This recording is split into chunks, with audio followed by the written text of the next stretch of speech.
Welcome to Mad Cat English. Today's lesson is an introduction to the passive voice. My name is Maria, and I'll be your teacher for today, so let's go ahead and get started.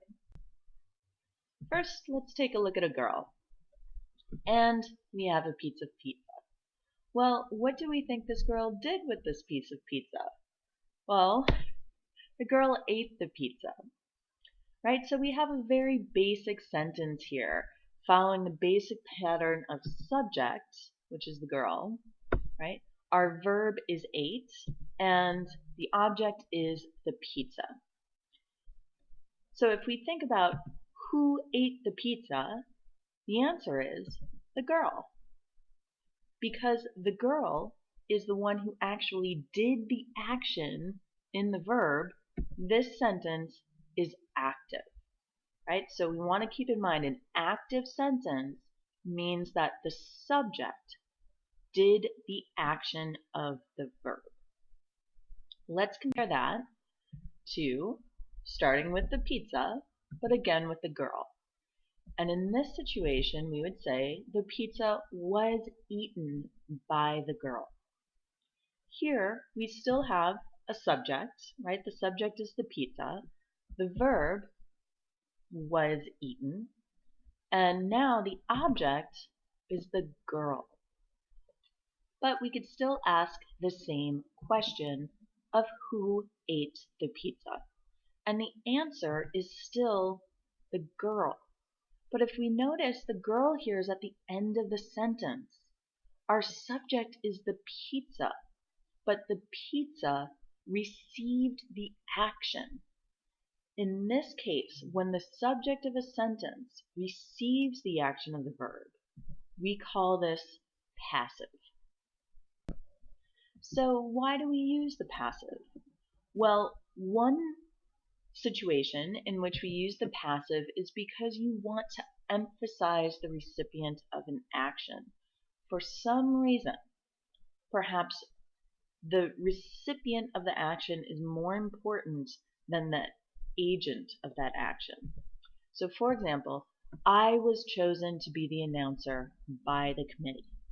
Right? In my world, I'm an important person. So if something happens to me, I want to emphasize myself.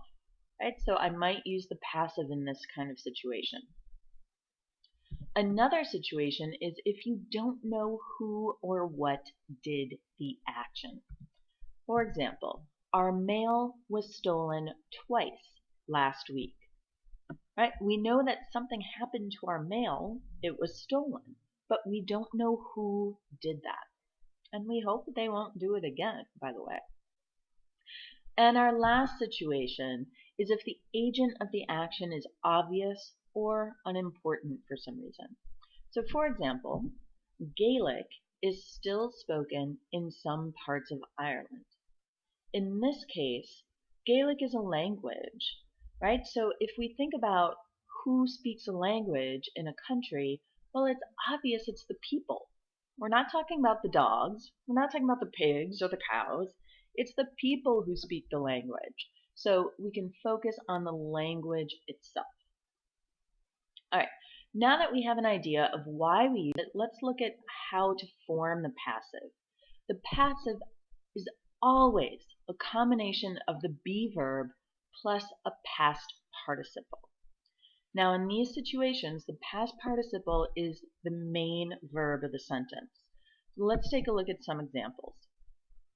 As we can see in this chart, the be verb can come in a variety of verb tenses, but the past participle is always the main verb.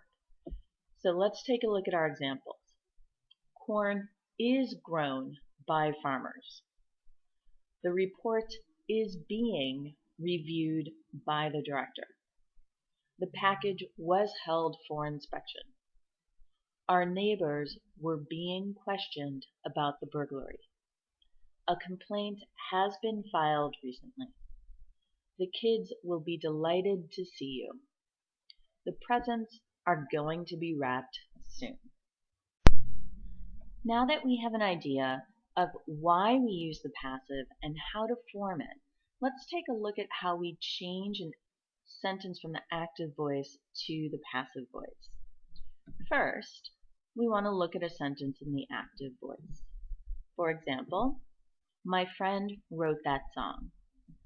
Well, the next thing we want to do is identify the object of that sentence, because the object of the active sentence will be the subject of the sentence in the passive voice. So here our object is that song. Next, we want to identify the main verb and the verb tense. Here our main verb is wrote, and the verb tense is the simple past.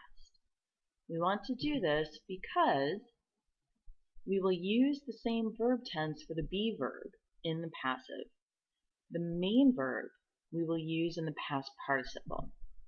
So our verb tense, as we notice, was the simple past, which means we will use was. The main verb, as we noticed, is wrote. The past participle form is written. Next, we want to identify the subject, because this will be the object in the by phrase. So here our subject is my friend.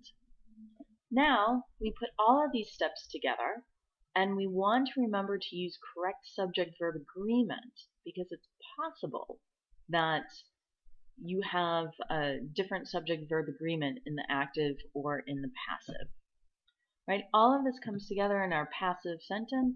That song was written by my friend. Let's look at this in another way. So again, still focusing on changing from active to passive, let's take a look at an active sentence. My friend wrote that song. And as we just noticed, the passive results in that song was written by my friend. So keep in mind, when we look at the active sentence, the object is that song, and that becomes the subject in the passive. The verb in the active sentence is wrote. Right? That is in the simple past, so that's why we use was as the simple past form of be. Also, wrote is the main verb, so that becomes our past participle, written.